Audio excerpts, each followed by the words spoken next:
টানা বৃষ্টিতে মাঠ ক্ষতিগ্রস্ত হওয়ায় সেমিফাইনালের আগে বদলে যায় নতুন করে স্পোর্টস ফুটবলের ম্যাচ ভেন্যু। আর্মি স্টেডিয়ামের খেলা চলে আসে মোহাম্মদপুর শারীরিক শিক্ষা কলেজ মাঠে। বালক বিভাগের প্রথম সেমিফাইনালে শুরু থেকেই আক্রমণাত্মক ফুটবল খেলে সিলেট অঞ্চল। বরিশাল অঞ্চলের বিপক্ষে ৩-১ গোলের বড় জয় তুলে নিয়ে তারা ফাইনালে নিজেদের আসন নিশ্চিত করেছে। সিলেটের জয়ের মূল নায়ক ছিলেন নাফিসুজ্জামান জিহাদ। ম্যাচে জোড়া গোল করে নিজের চমৎকার নৈপুণ্য দেখান এই খুদে ফুটবলার। অন্যদিকে দ্বিতীয় সেমিফাইনালে ময়মনসিংহ অঞ্চল ১-০ গোলে হারিয়েছে শক্তিশালী রংপুর অঞ্চলকে। প্রতিদ্বন্দ্বিতাপূর্ণ এই ম্যাচের প্রথমার্ধের ২১ মিনিটে ময়মনসিংহের পক্ষে জয়সূচক গোলটি করেন মিডফিল্ডার রাতুল মোরল, যা শেষ পর্যন্ত ম্যাচের ভাগ্য নির্ধারণ করে দেয়।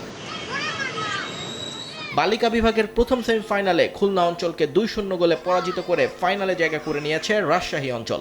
ম্যাচটি বেশ জাঁকজমকপূর্ণ ছিল। খুলনার রক্ষণভাগ ভেদ করে ম্যাচের ৫৭ মিনিটে প্রথম গোলটি করেন ফারিহা। এরপর ম্যাচের অতিরিক্ত সময়ে আরও একটি গোল করে দলের জয় নিশ্চিত করেন জিন্নাত মেহরুন। এদিকে বালিকা বিভাগের দ্বিতীয় সেমিফাইনালে ময়মনসিংহ অঞ্চলকে ১-০ গোলে হারিয়ে ফাইনালের টিকিট কেটেছে রংপুর অঞ্চল। ম্যাচের দ্বিতীয়ার্ধের ১১ মিনিটে রংপুরের হয়ে গুরুত্বপূর্ণ এবং জয়সূচক গোলটি উপহার দেন স্মৃতি কিস্কু। ২৭ জুলাই ফাইনালে আর্মি স্টেডিয়ামে বালক ও বালিকা বিভাগের শিরোপা লড়াইয়ে নামবে এই ৪ দল। নিয়ন মোহাইমিন, সময় সংবাদ।